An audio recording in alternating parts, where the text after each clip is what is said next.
पोस्टरवा screen पे देख के भैया किसका याद आ रहा है? लग रहा है कि भोजपुरी की शेरनी है अक्षरा सिंह। जी हाँ, आपने सही सोचा होगा। तो भाई लोग, आपको बता दूं कि 2024 में जिस तरीके से अक्षरा सिंह ने सोशल मीडिया पे भोजपुरी इंडस्ट्री में बोल बम का गाना, लगन स्पेशल गाना और भी ऐसे गाने, पंजाबी सॉन्ग भी दिए हैं, तो आज की इस वीडियो में आप सभी को बताने वाला हूं कि इनका और एक नए गाने का अपडेट आज की इस वीडियो के माध्यम से आप सभी को मैं देने वाला हूं।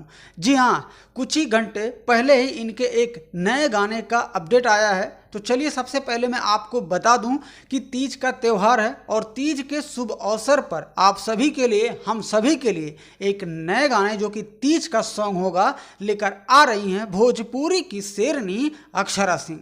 तो कुछ घंटे पहले गाने का पोस्टर लॉन्च हुआ है, तो यहाँ स्क्रीन पे पोस्टर देख लीजिए, जिस गाने का टाइटल होगा भुखनी तीज बलम के खातिर। जी हाँ, भुखनी तीज बलम के खातिर। और इस वीडियो सॉन्ग में खुद ही अक्षरा सिंह फैड करते नजर आने वाली हैं। इस गाने के राइटर हैं प्यारे लाल यादव उर्फ कबीर जी, और इस गाने में म्यूजिक दिए हैं जयदीप वर्मा जी। इस गाने को भाई लोग कल के डेट यानी कि 23 अगस्त को सुबह 6:15 पर Akshara Singh official YouTube channel से लॉन्च किया जाएगा। तो वीडियो पसंद आए तो वीडियो को लाइक जरूर कर दीजिएगा, और चैनल पे नए हैं तो सब्सक्राइब करके बेल आइकन घंटी को प्रेस कर लीजिएगा।